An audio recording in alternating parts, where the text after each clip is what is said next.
여러분 유튜브 많이 보시죠? 우리나라에 대해 평가하는 유튜브를 보면 희망적인 내용들이 많은 것 같은데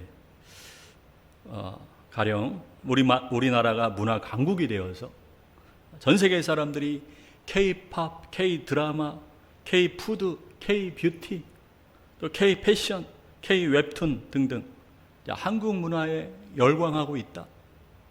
우리나라 국방력이 대단해졌다.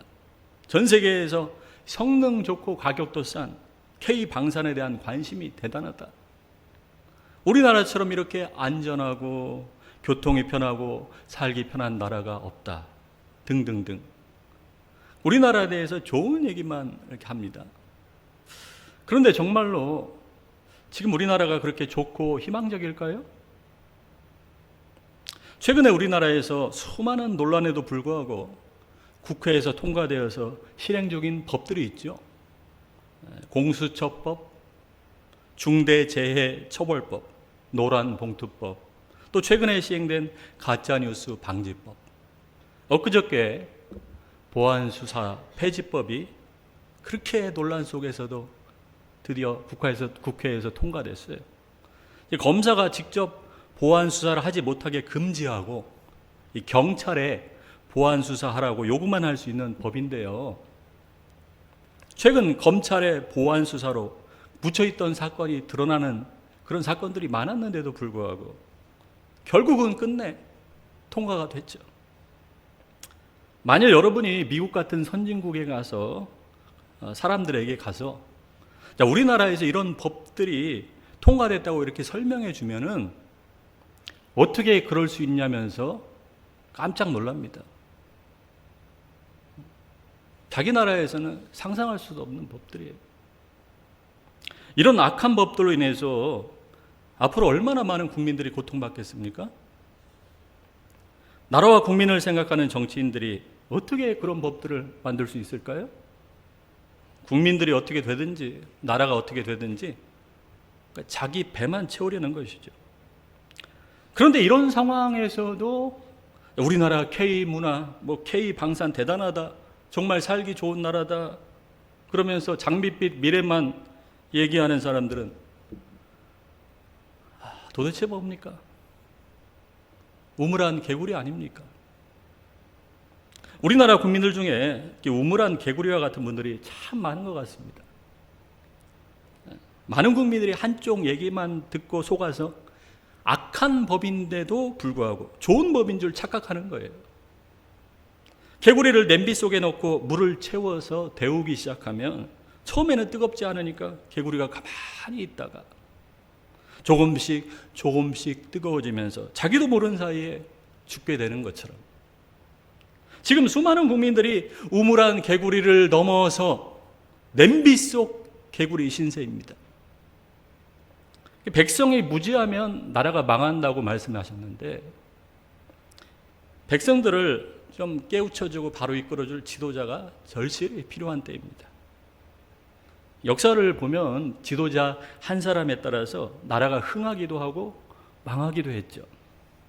이스라엘 역사에서 가장 어둡고 힘들었던 시기가 바로 사사시대인데 사사시대에는 왕이 없으므로 백성들이 각자 자기들 마음대로 행했다고 말씀합니다. 그렇게 하나님을 왕으로 모시지 않으니까 온갖 죄악으로 인해서 고통이 가득하게 되고 그러다 하나님을 경외하는 다윗이 왕이 되니까 하나님이 다스리시는 행복한 나라가 된 것이죠. 교회 역사를 보면 하나님께서 위기 때마다 하나님을 경외하는 사람을 지도자로 세우셔서 위기를 극복하게 하시고 새로운 부흥의 역사를 일으키시는 것을 볼 수가 있는데요. 오늘 말씀은 하나님을 경외하는 지도자를 통해 세워질 아름다운 하나님 나라의 모습을 말씀합니다. 1절을 보겠습니다.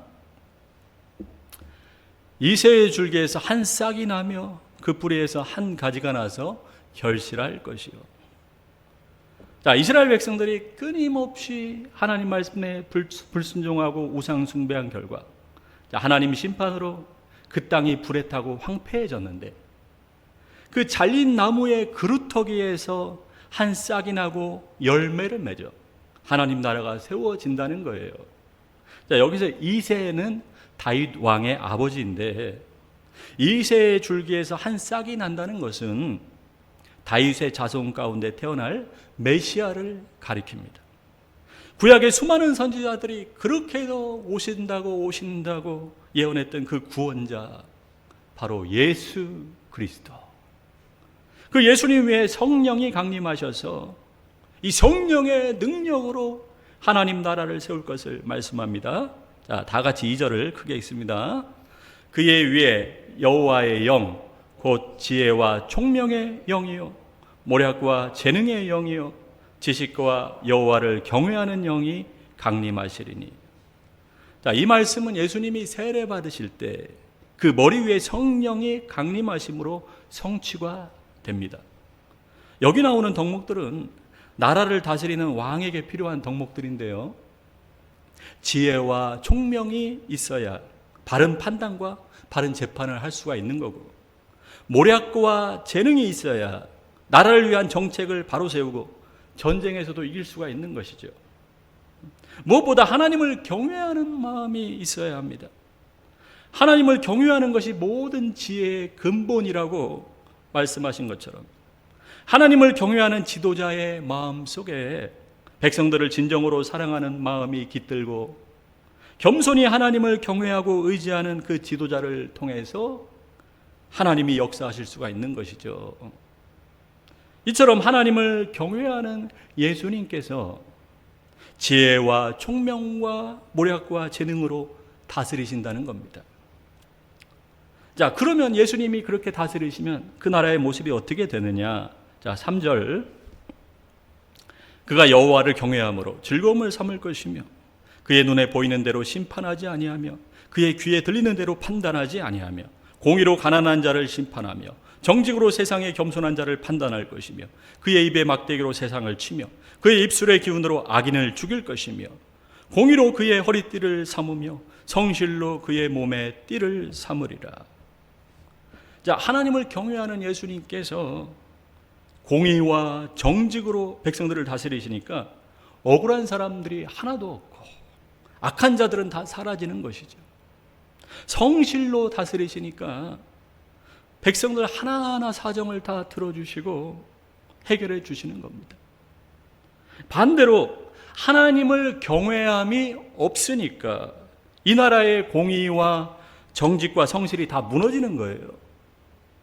그래서 악한 자들이 득세하고 억울한 사람들이 넘쳐나고 공정한 기회와 희망이 사라지는 것이죠. 정말로 우리나라에 있는 크리스찬 정치인들의 양심이 깨어나고 이 나라에 하나님을 경외하는 지도자가 세워지기를 간절히 원합니다.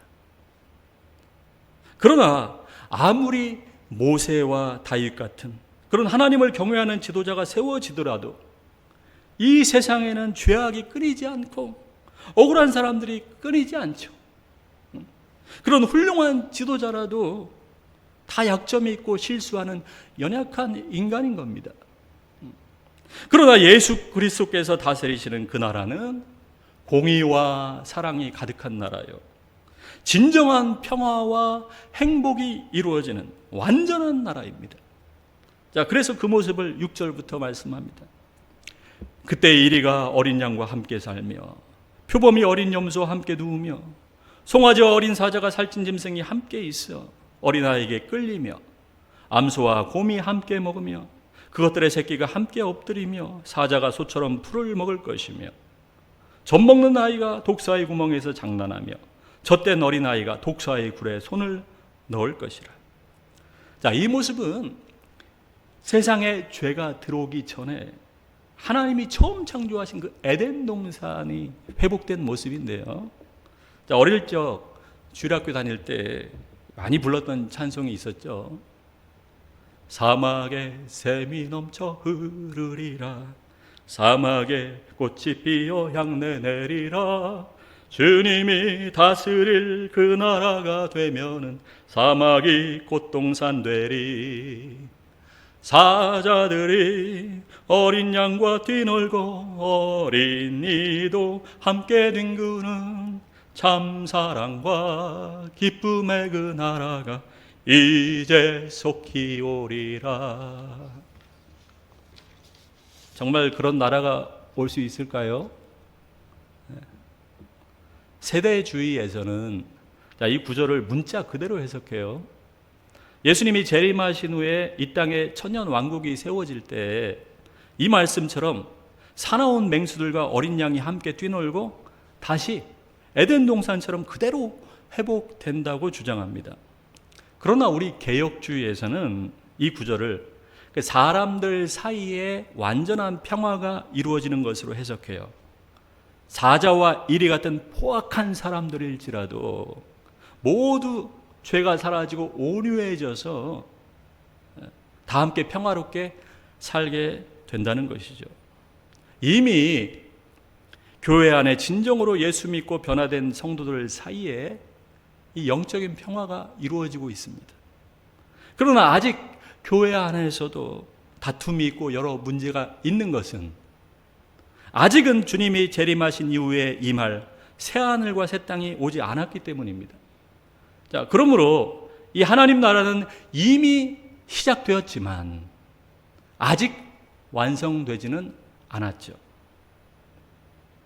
주님이 오시는 그날에는 우리 눈앞에서 주님이 다스리시는 그 완전한 평화가 이루어지는 것을 보게 될 겁니다.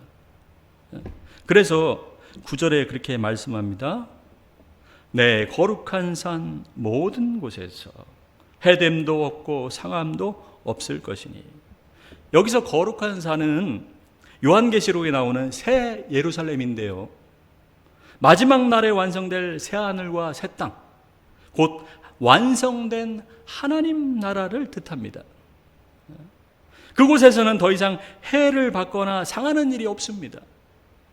이리가 어린 양과 함께 살며 어린아이가 독사의 구멍에서 장난을 하듯이 원수와 화해하며 모든 사람이 서로 사랑함으로 완전한 평화가 이루어지는 때입니다. 요즘 다른 나라에서 우리나라에 오고 싶어하는 코리안 드림이 강한데 정작 우리나라에 살고 있는 사람들은 어때요? 여러분 행복합니까? 행복하지 않다고 생각하는 사람들이 더 많죠. 연세 드신 분들은 오히려 좀 못 살았어도 옛날이 더 행복했다고 말씀을 많이 하시죠.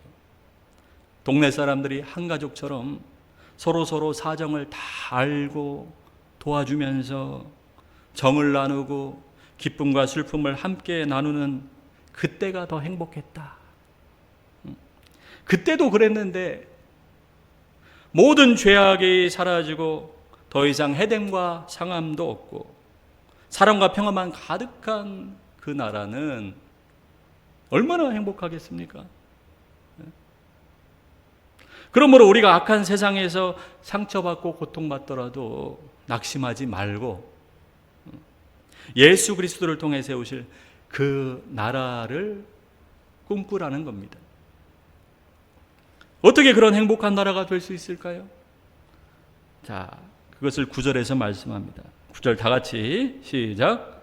네, 거룩한 산 모든 곳에서 해됨도 없고 상함도 없을 것이니 이는 물이 바다를 덮은 같이 여호와를 아는 지식이 세상에 충만할 것임이니라. 자, 그 나라에 더 이상 해됨과 상함이 없는 이유를 물이 바다 덮은 같이 하나님을 아는 지식이 세상에 충만하기 때문이라고 말씀합니다. 하나님을 아는 지식이 충만해서 하나님 말씀이 모든 사람에게 상식적인 말씀이 되었다는 것이죠. 반대로 이 세상에 해됨과 상함이 많은 근본 이유는 하나님을 아는 지식이 없기 때문입니다. 자, 우리 주변만 둘러봐도 그걸 알 수 있는데요, 요즘 젊은 사람들은 회사에 가면 자기 책상에서 자기가 맡은 일만 해서 사장님이 직접 청소하고 휴지를 줍는 경우가 많다고 합니다. 옆에 있는 동료가 어떻게 되든지 별 관심도 없고 오직 자기 일만 하면 그만이라고 생각합니다. 왜 그래요? 다른 사람하고 엮이기가 싫은 거죠. 이상한 사람들이 너무 많은 거예요. 그래서 경계하는 겁니다. 정말 매너가 좋은 줄 알았는데 사귀다 보니까 데이트 폭력을 당하고, 자기한테 잘해줘서 착한 줄 알았는데 돌아서서는 뒷담을 하는 것이죠. 이렇게 속이 건강하지 못한 사람들이 많다 보니까 다른 사람들과 엮이기가 싫은 거예요. 문제는 교회 다니는 분들 중에도 이상한 분들이 많다는 거예요. 왜 이렇게 이상한 사람들이 많을까요? 하나님을 아는 지식이 없기 때문입니다. 여기서 하나님을 아는 지식이란 머리로만이 아니라 체험적으로, 인격적으로 하나님을 아는 것입니다. 많은 교인들이 주일 예배 시간만 하나님 말씀을 잠깐 듣고는 나머지 시간은 세상의 잡다한 지식으로 머릿속에 가득 채우는 거예요. 자, 그래서 머리로는 하나님이 어떤 분이신지, 하나님이 어떤 일을 행하셨는지 잘 알아요. 그런데 예배당만 나가면 하나님과 전혀 상관없이 살면서 나 혼자 산다를 찍고 있는 것이죠. 그러니 하나님이 나와는 상관없는 그런 먼 옛날에 이스라엘 백성들의 하나님이고, 옆에 있는 저 믿음 좋은 권사님의 하나님일지는 몰라도 나의 하나님은 아닌 거예요. 나의 하나님은 아니에요. 계속 그렇게 살면 어떻게 될까요? 큰일 나는 거죠. 큰일 나요. 하나님도 그러시지 않겠어요? 나도 너를 모른다.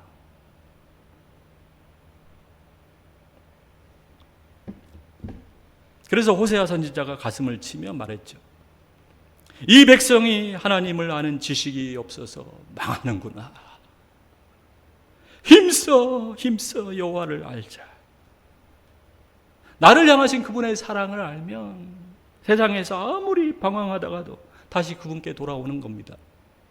나를 향하신 그분의 은혜를 알면 원망, 불평이 아닌 감사가 나오는 거예요. 나를 향하신 그분의 용서를 알면 원수까지도 용서할 수 있게 됩니다. 나를 향하신 그분의 계획을 알면 고난 가운데 비록 힘들지라도 소망으로 가득하게 됩니다. 그러므로 진정으로 하나님 알기를 힘쓰는 저와 여러분 되기를 간절히 축원합니다. 자, 그렇다면 하나님을 머리로만이 아니라 체험적으로, 인격적으로 알려면 어떻게 해야 될까요? 하나님을 경외함으로 하나님 말씀을 청종해야 합니다. 자, 잘 듣고 순종하는 것이죠.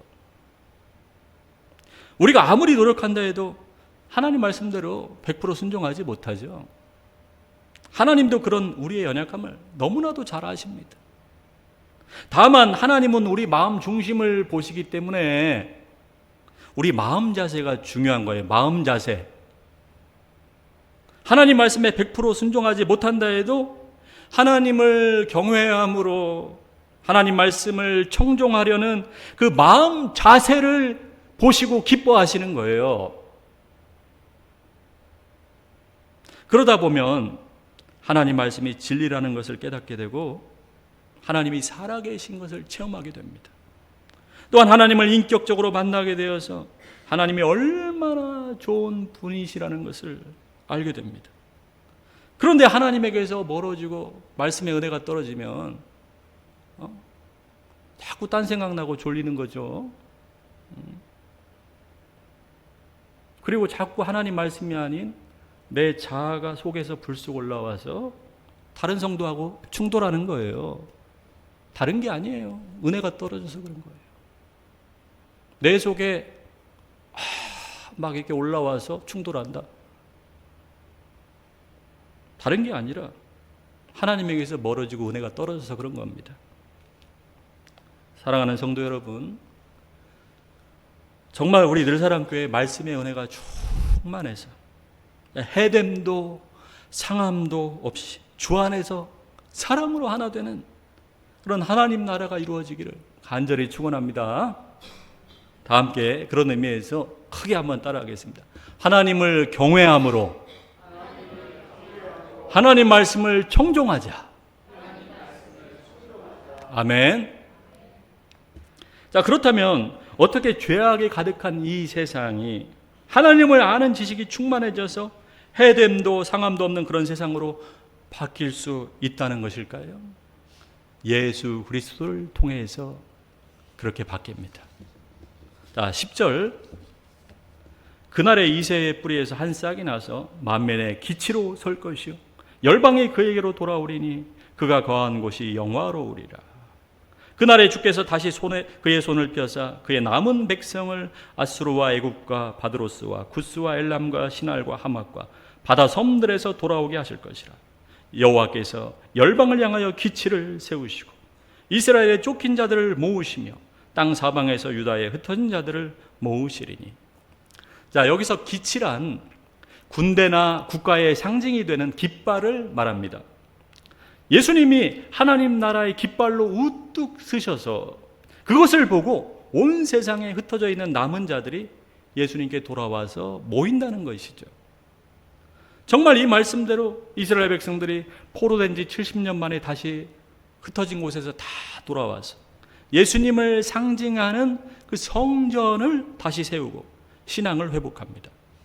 지금도 하나님을 경외하는 자들은 어느 곳에 있든지 그 예수님의 깃발 아래로 돌아와서 모이게 되죠. 저 북한에 있든 중국의 그 핍박 아래에 있든 이슬람의 그 서슬 시퍼런 칼날 아래에 있든 다 예수님의 깃발 아래로 모이게 됩니다. 그 예수님의 깃발 아래서 원수도 다 화해하고 사랑으로 하나 된다고 말씀합니다. 자, 13절 다 같이 시작. 에브라임의 질투는 없어지고 유다를 괴롭게 하던 자들은 끊어지며 에브라임은 유다를 질투하지 아니하며 유다는 에브라임을 괴롭게 하지 아니할 것이요. 자, 에브라임은 12지파 중에서 북이스라엘을 대표하는 가장 큰 지파입니다. 하나님의 백성들끼리 북이스라엘과 남유다 이 하나님 백성들끼리 200년 넘게 반목하면서 서로 질투하고 괴롭게 했는데 이제 예수님의 깃발 아래에서 남과 북이 서로 하나 될 것이라는 말씀이에요. 이 말씀대로 예수님께서 오셔서 십자가로 모든 담을 허무시고 하나 되게 하셨습니다. 십자가 복음을 통해서 갈라졌던 하나님 백성들이 주 안에서 하나가 되고 오늘날에 우리 역시도 주 안에서 원수까지라도 용서하고 서로 하나 되게 하셨습니다. 교회 안에서 성도들끼리 서로 질투하고 하나 되지 못하는 것은 주님보다 내가 앞서기 때문입니다. 정말 내 안에 예수님의 사랑이 있다면 내가 먼저 다가가고 내가 먼저 손 내밀게 되겠죠. 예수님의 깃발 아래에서는 하나님 백성들이 서로 하나 될 뿐만이 아니라 이제 승리의 깃발을 높이 들고 주변 나라들을 다스리고 복종시킬 것이라고 말씀합니다. 자, 14절. 그들이 서쪽으로 블레셋 사람들의 어깨에 날아앉고 함께 동방 백성을 노력하며 에돔과 모압의 손을 대며 암몬 자손을 자기에게 복종시키리라. 여기 이 나라들은 모두 다윗 왕이 정복해서 이스라엘에 복종했던 주변 나라들인데 이 말씀을 기록했던 이 이사야 시대에는 오히려 거꾸로 돼서 그들에게 이스라엘의 침략과 괴롭힘을 당했습니다.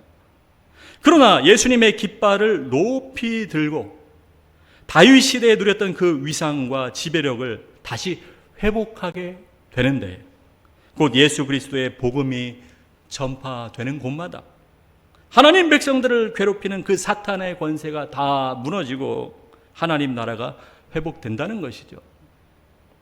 자, 오늘날 하나님 백성들을 괴롭히는 그 사탄의 세력들이 얼마나 활개치고 있어요. 미국과 캐나다의 여러 주 그리고 또 유럽의 여러 나라에서는 학교에서 희한한 성교육을 하는데 남자 여자의 성이 아닌 다른 성들이 많다고 하면서 그것이 아주 좋은 것이라고 계속 주입을 시켜요. 그래서 아무것도 모르는 어린아이에게 교육청 지원으로 부모 몰래 성전환 수술을 시킵니다. 그런 아이들이 앞으로 어떻게 살아가겠어요? 진짜 사탄의 짓이죠. 사탄의 짓. 이런 일이 지금 비일비재하게 일어나고 있는 거예요. 그러니 우리나라도 이 포괄적 차별금지법이 통과되면 어떻게 되겠습니까?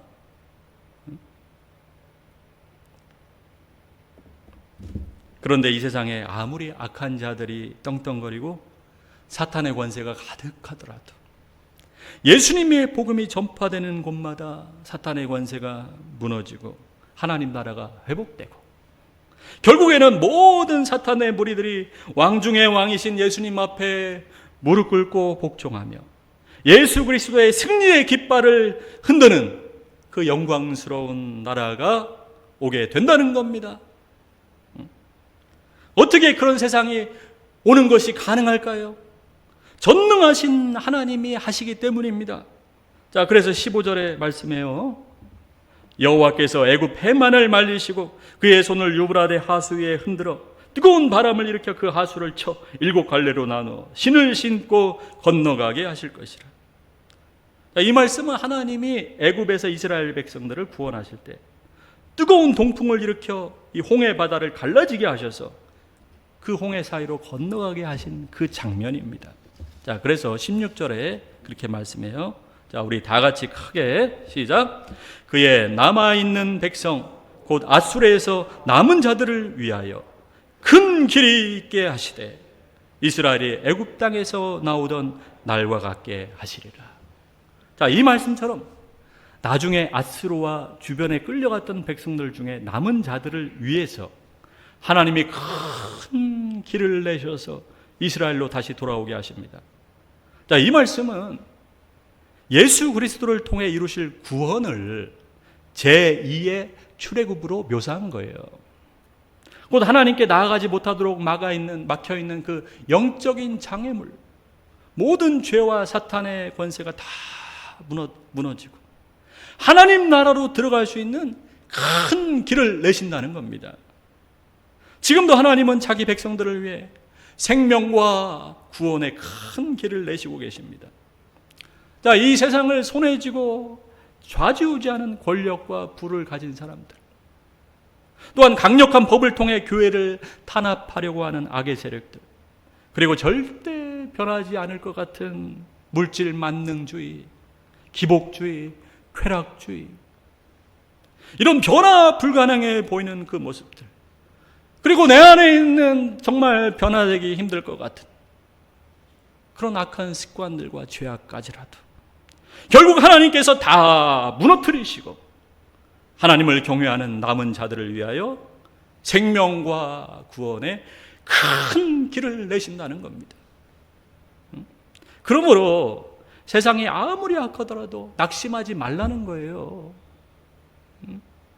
지금 우리 눈앞에 큰 바다가 가로막고 있는 것 같은 절망적인 상황이라도 눈을 들어서 나와 함께 하시고 역사하시는 그 하나님을 바라보라는 겁니다.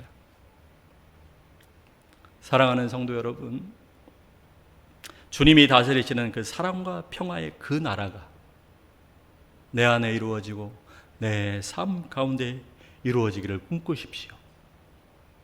또한 우리 늘사랑교회 주님의 사랑으로 하나 되는 그 나라가 이루어지기를 꿈꾸십시오.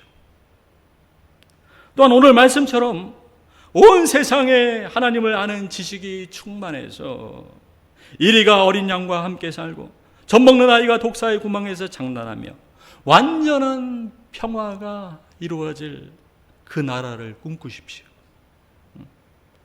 정말 하나님을 경외함으로 하나님 말씀에 청종함으로 날마다 주님이 함께 하시는 그 나라를 맛보며 살다가 마지막에 그 영광의 나라에 이르는 행복한 성도가 다 되시기를 간절히 축원합니다.